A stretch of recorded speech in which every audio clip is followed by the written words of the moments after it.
waxa muslimiinta halkaa dhigay dumiyay ee duleeyay qaxootiga ka dhigay wax kala ma aha waa mukhalafada nabi maxamed sunnadiisa ay khilaafeen taraktu fiikum amrayni ma in tamassaktum bihima lan tadillu ba'di abada كتاب الله وسنتي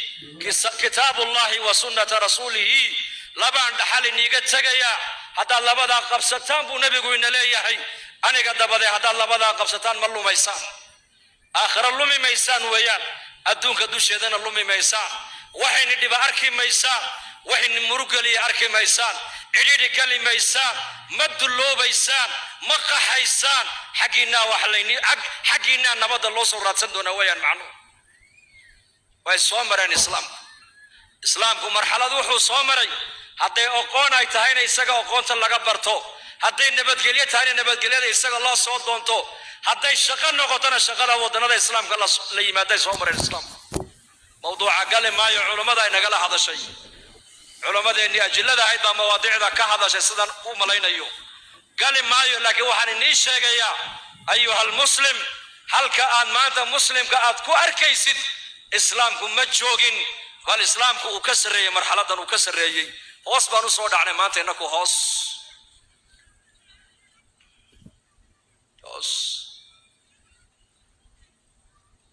Abdullah ibn Mubarak rahimahullah wa radiyallahu anhu ardaah ayaa Baghdad buu soo galay masaajidkii buu ku wacday magaaladii oo dhan waxa laga maqlay dajjo guux ba laga maqlay Zubaydah وزوجتي بقرك هيد هارون الرشيد حاسكي ساحي ايا تيري حرسكي بي كتيري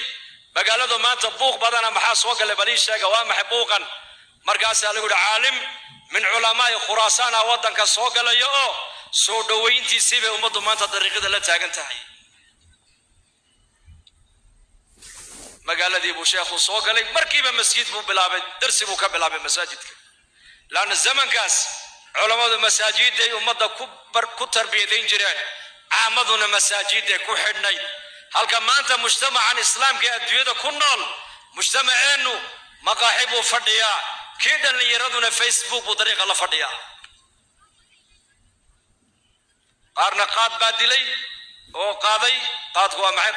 qaad uu qaada aqligii buu qaaday dhaqaalihii buu qaaday waqtigii buu qaaday cibaadadii buu qaaday caafimaadkii buu qaaday oo qaaday wax walba raganimadii buu qaaday mujtamaci oo dhan buu dumiyay balaaya ka daran baa soo baxday oo la Facebook social media ga balaayada ka socota ayaduna waa masiibo ka weyn masiibadaas oo maanta umada lagu fidneeyay lidaalika mujtamaceenu inaga banaanku daadsan yahay halka mujtamaca wanaagsan zamanka umadu wanaagsanay masaajid iyo culimada rabbaaniyiinta ayaa bariga mujtamacu ku xidhnaa مساجد كيبو سوغلي 10 waxa ku taxan dad aan ka yareen 100 kun oo qof hal markii darsiga markuu bilaabay ayuu sheekhu uu hindisooday alxamdulillah markuu yiri 100 kun oo qof ayaa hal markii qalbiga uga ducayso tiri yarhamukallah sawdkaasi waxa laga maqlay qasriga boqorka Zubayda ku tir xaraskeedii waa maxay guuxaasi وعلى الدباتة كلا مجرته شيخي لو دعيني دعادي سباد مغشة واحد دباتة مجران اسكن نسو اسكفر دبالغوي مركز حناق ذي نينك يدي بيوتك هارون الرشيد وعي كتري دالك مادقا حكومة مسودات كان حكومة رنت واسدي حرس كيبو وريسو وحكويري ايام مقالة سوق لي بليش شيغا مركز عبد الله بن مبارك با سوق لي رحمه الله عالم من علماء خراسان با ودك سوق لي وري مرواه markaas uu ku yiri haweeneydii sibu ku yiri Zubayda iska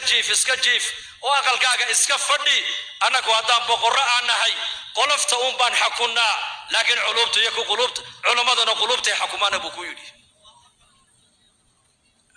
culimadu qulubtay xakumaan mujtamacu markuu hagaagsana sidaas ay culimadooda ugu xidhnaayeen sidaas ay masaajidda ugu xidhnaayeen ummadu waxay ahayd ummad meel kaliya laga hogaaminayo عامدودي iyo culimadoodu meel wax ummad waxay ahayd ilaahay rasuulkiisa ku xidhan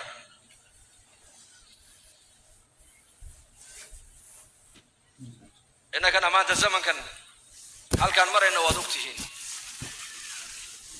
inaan dadaal qaadnaan u baahanahay kulligeen in sanadkii hal mar lagu yeedho oo wacdiga dhageysan laga ilaalo dacwad ma noqonayso waa xujo waa lagu xujeeyo ogow wayna rag iyo haween iyo rag yar iyo waaweyn caamo iyo culumo ummadan ilaahay wuxuu ugu talagalay diin inay ka shaqayso shaqada diinta inagu waxaan maanta aan ku riixnaa culimada may shaqada diinta caamada laga rabaa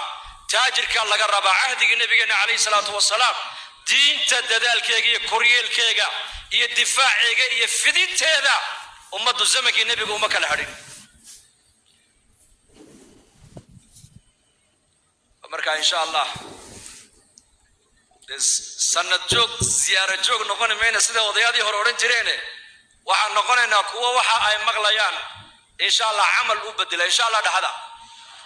Allah dhahada amal baan u bedelaynaa diinta waa inaan u bedelnaa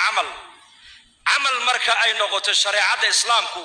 ee adigu aad ku dhaqantaa ee reerkaagu ay ku dhaqmaan ee saaxiibada ay ku dhaqmaan ee jaarkaagu ku dhaqmo ee mujtamaca aan hoosta ka bilaabno isbedelka sarana ilaahay baa keeni doona marka dambe anagu inta karnaa la naga rabaa inaan umada wax gaarsiino inta kale ilaahay baa dhamaystiray cid dhamaystiraysayna ilaahay baa keeni doona markaas marka insha Allah ta'ala inaan isbedel keeno oo waxa culimada aan ka maqlayno aan ku dhaqano oo isku nasteexayno oo iscafino oo isku ducayno oo itaalkeena bal hadii wax kale aan karayn bal adigu diinta noloshaada ha ka muuqato muslimiinta mustadcafiinta ee maanta adduunyada lagu dhameeyayna inaan u ducayna la nooga raba mar walba